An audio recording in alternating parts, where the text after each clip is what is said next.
各位朋友真係望過嚟，今日咧唔帶大家睇樓，今日做啲健康嘅活動。冇錯，帶大家去爬山，就係呢一座位於珠海拱北關口3公里嘅板象山森林公園。相信都好多朋友仔聽聞過，但係我唔知你哋有冇嚟過呢一度。據聞呢一度咧係為咗紀念澳門回歸，所以設咗1999級嘅台階。咁去到山頂需要幾耐時間，以及山頂嘅風景係點呢？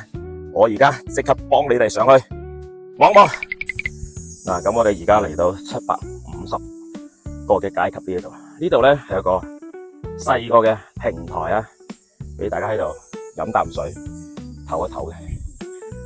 咁我哋用時間大概係11分鐘，冇停過啊。OK， 咁我哋而家繼續往上爬啊，1000級啊！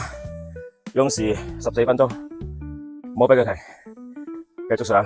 嗱，而家行到1004級啦，其實可以已經見到成個珠海嘅城市景觀噶啦，超級靚。唔好停，我哋繼續上，1888啦，仲有最後100級，唔好俾佢停，繼續衝。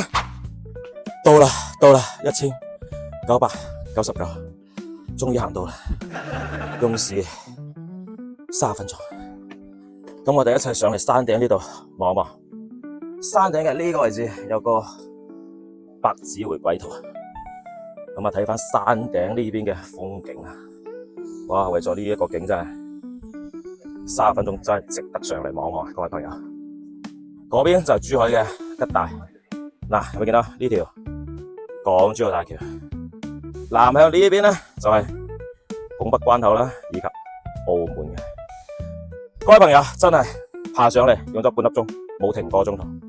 睇到呢條片唔該，俾個心心，俾個關注。下一期帶你哋睇更加多嘅順嘢，多謝你哋。最後望多下呢個景啊，哇，正啊！得閒多啲爬山，有益身體健康。今期到呢度，下期再見，拜拜。